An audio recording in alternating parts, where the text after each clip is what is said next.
पैगंबर जो बखर प्यारा गुलाबन खां मथे आहे। पैगंबर जो बखर प्यारा गुलाबन खां मथे आहे।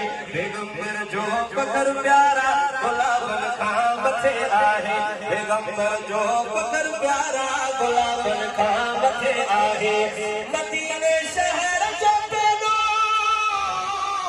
मदीने शहर जो पेनो नवाबन खां मथे आहे। पैगंबर जो बखर प्यारा गुलाबन खां मथे आहे।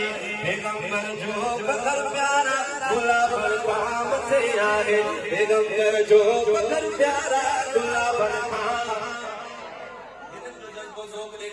गुलाबन खां मथे आहे।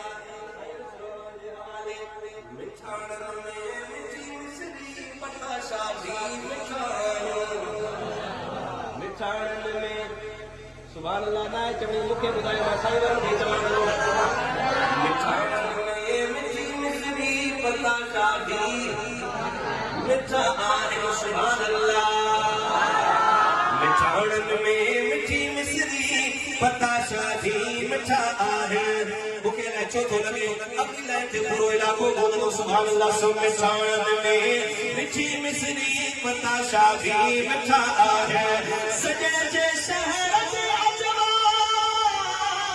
सॼे जे शहर जे अजवा मिठाण खां मथे आहे। पैगंबर जो बखर प्यारा गुलाबन खां मथे आहे। सलामत रहो। पैगंबर जो बखर प्यारा गुलाबन खां मथे आहे। पैगंबर जो बखर प्यारा गुलाबन खां मथे आहे।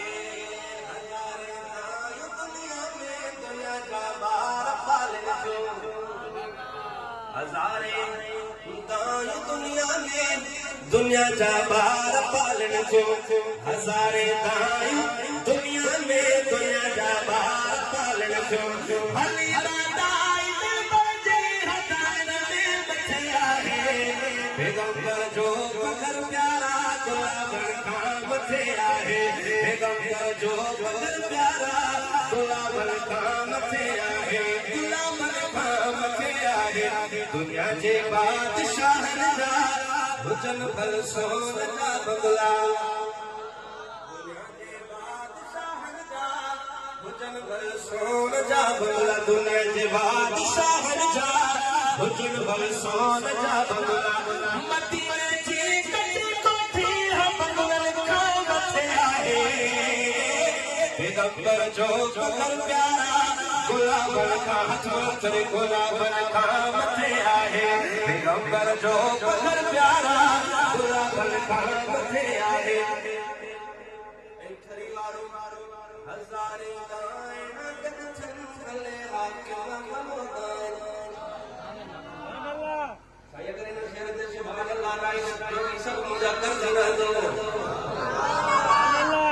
हज़ारे दाइन गॾु थियनि भली हाकिम ख़बरदार।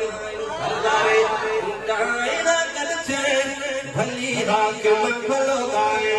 चयल हिन हाकिम समझी गुलाबन खां मथे आहे। पैगंबर जो बखर प्यारा गुलाबन खां मथे आहे। हज़रत पैगंबर जो बखर प्यारा गुलाबन खां मथे